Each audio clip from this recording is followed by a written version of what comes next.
Okay, real talk. Everyone's been going wild over the Galaxy Z Fold 7 lately, and yeah, that redesign is a big deal.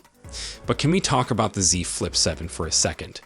Because this little clamshell is finally stepping into the spotlight, and honestly, it's about time. If you've been waiting for Samsung to go all in on the Flip lineup, this is the moment. The headline feature. That glorious full-cover display. Yep, it's real. Confirmed in a hands-on video that popped up online, and then vanished just as quickly. Classic leak drama. But don't worry, we've got the receipts, screenshots, video grabs, the whole deal.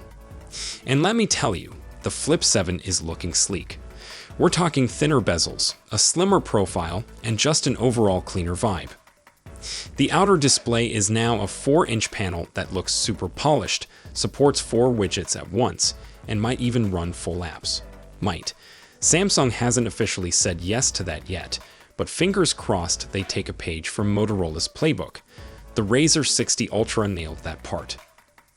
Inside, the main screen gets a size bump too, now 6.9 inches, up from 6.7. Not massive, but enough to notice. And even better, the phone's actually gotten slimmer. It's shaved off nearly a millimeter when folded and just under half a millimeter when open. Doesn't sound like much, but in hand, it's definitely going to feel snappier and less bulky. Now about that crease, or lack of one. In the leaked clip, it's basically invisible. That said, most foldables look perfect out of the box, so we'll see what it's like after a few months of flipping open and shut. Honestly, the Flip 7 feels like Samsung finally taking this design seriously.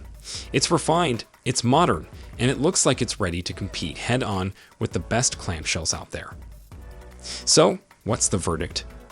Are you into it, or still holding out for more? Let me know what you think. Always down to hear your take. Catch you in the next one, and stay nerdy out there.